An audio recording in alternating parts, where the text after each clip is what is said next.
been reporting on a number of aspects, but today the focus that we are going to put is on children, and that is for a reason.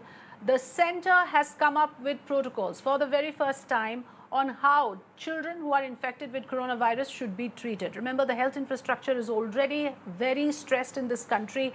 Hospital admission for children only under severe symptoms is what the protocols have said. What it has also said, the health ministry guidelines have also said that asymptomatic children and those with mild symptoms must be treated at home.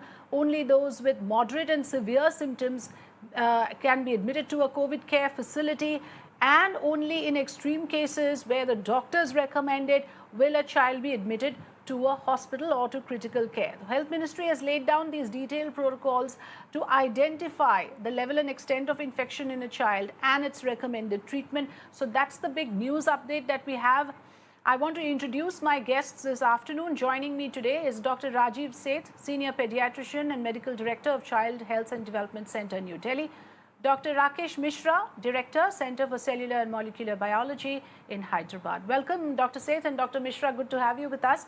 Before I begin my conversation, three important points I want to flag off immediately for the discussion that we are going to have. The first issue is, as per one hospital report from Delhi, the Gangaram Hospital, the number of children coming to hospitals with COVID-19 has increased 5 times as compared to last year. I would want both the guests to comment on this and to share their views on this. Number two, I want to bring out that 50% of the children surveyed during the 5th round of the serological survey in Delhi were found to have antibodies. What does it mean? Does it mean that children are equally vulnerable, just that the manifestation is poor? That's another question I'll raise, indicating that are children exposed to the virus or get infected as much as adults do, and therefore what should parents be looking out for? Third issue that I'm going to look at is, compared to the first wave, the kind of complaints that came from children, and compared to that now, the kind of complaints that children are coming with, it seems the symptoms are different. This time around, there are certain symptoms of those children who are coming in with COVID infections which are different from last time. So those are the few talking points that I want to address with my guests. Coming to you first, Dr. Seth. First of all, first things first, since the protocols are about distinguishing the categories, mild, moderate and severe. As somebody who's working on ground with children, tell us what are the kind of complaints coming to you and how do we categorize these symptoms? What are the main points that you will make under these 3 categories? Sure. Thank you very much for this opportunity. It's high time that we focus on our children. In the first wave, we used to have very, very few cases of parents calling with children being sick. But it's quite true that in this particular second wave, we are having a lot of cases where the disease may start with fever in a child, or the children may get infected secondary from adults. So this is more common in this second wave.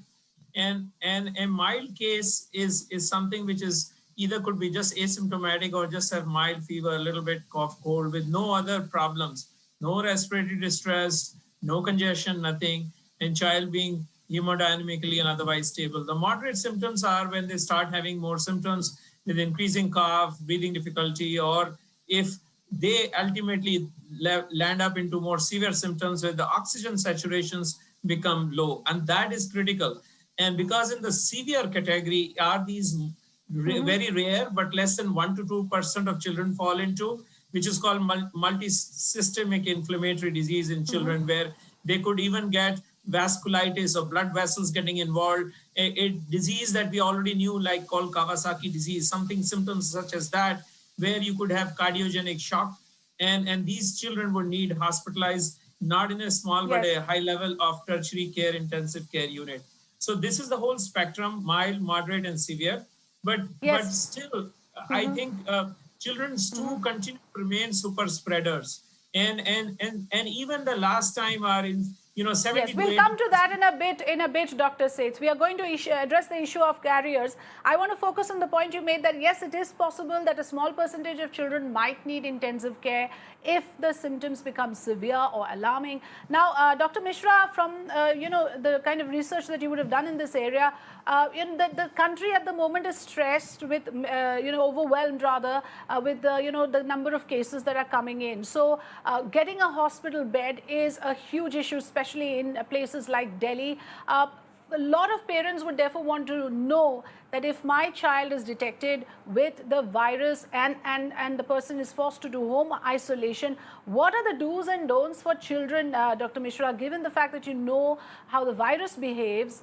For children in particular, what do you recommend? So, as you mentioned, hospitals are crowded, situation is bad, and I think this is very smart advisory to come at this time so that the crowd becomes less because everybody doesn't need hospitalization. People, those who need, they should go. And the children are generally more Yes. robust immunologically. As Dr. Seth mentioned, they recover and the cases are they can be managed better, and the guideline is quite clear that what is mild, what is severe, and so on.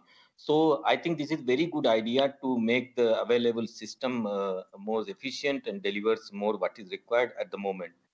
As far as what needs to be done, I think this is our, there is no particular thing. Just that keep monitoring that situation is not worsening, oxygen levels are good, they are not stressed out by doing a lot of running around or playing, they have to go easy. Those are very simple things to do, and hydration and the rest their immune system will take care. Unlike those of older people or with comorbidities where those Yes. things come into play and they get into difficulties. Yes, and the myths around this, I would like to ask both the doctors on this. Doctor said first you on the issue of whether children actually have a natural immunity to the virus, and if so, are they to a certain extent protected from severity? Even as we are reporting now cases coming from the pediatric age group, what is important to understand is, are children equally vulnerable to get infected? And then, of course, the issue of whether they will remain asymptomatic, and under those circumstances, how do we identify and isolate? Because like you raised the issue of they can be carriers, which means that they can contribute to the spread of the virus. So that becomes important for the larger interest of the community to identify and isolate children. Right. So you touched various aspects of care and protocol. We still do not know much about children. I think we need more research to know why children are behaving the way they are. In the first wave, mild or asymptomatic, 70 to 80% of children had absolutely no symptoms, but we believe they were super spreaders of the disease. And whether they have some immune mechanism within their body, which is protecting them, we need to find that out. We still do not know much. What is worrisome right now is with the increasing cases that we're having, and 1 to 2% having severe symptoms, is that we do not have vaccinations for children right now.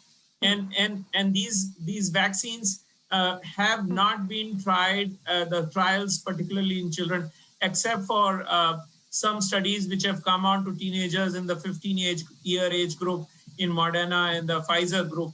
We still need some more robust data of safety, because we are talking about 440 million children below 18 years of age, and these children will need vaccinations to protect themselves.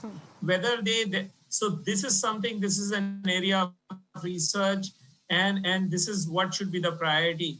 As far as your other question was whether you should isolate, sure. If a child has tested COVID positive, the child should get all the COVID precautions, should be isolated from the rest. The other family members must get their COVID RT-PCR test, and then their symptomatology and the disease patterns will have to be approached case by case. But children certainly would need to be isolated as well. And that becomes a challenge, especially if the child is young, less than 2 years. Very difficult to keep these children on mask, or less than 3 years. And I've had a case with a mother just delivered, and she's positive, COVID positive, and this child is just about 20 days old and is breastfed. So in that situation, I decided not to segregate or separate this child, and to continue breastfeeding and keeping all COVID precautions in the mother. So we do have these challenges coming up, because it's not going to be easy to separate children and keep them away from parents for a long time.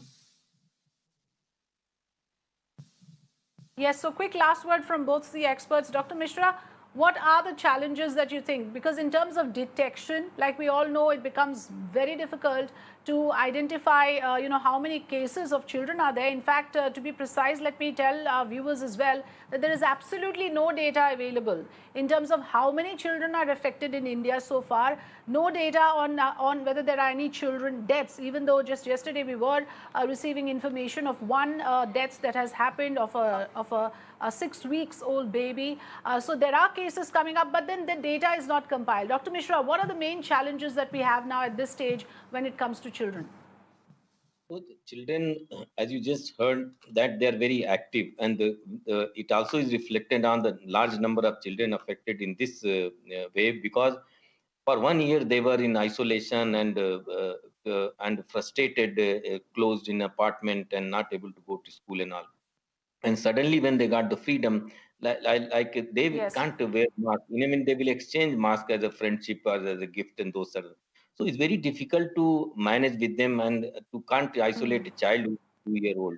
So these are difficulties, and many of them go undetected because they are robust immunologically by their age and immune system. So most of them will be asymptomatic and they will not do, but they will be spreading because they are running very fast. So these are the challenges. So when the schools are closed and children Right. are kept confined in the smaller park, smaller thing, I think that is more kind of behavioral thing that we have to bring in.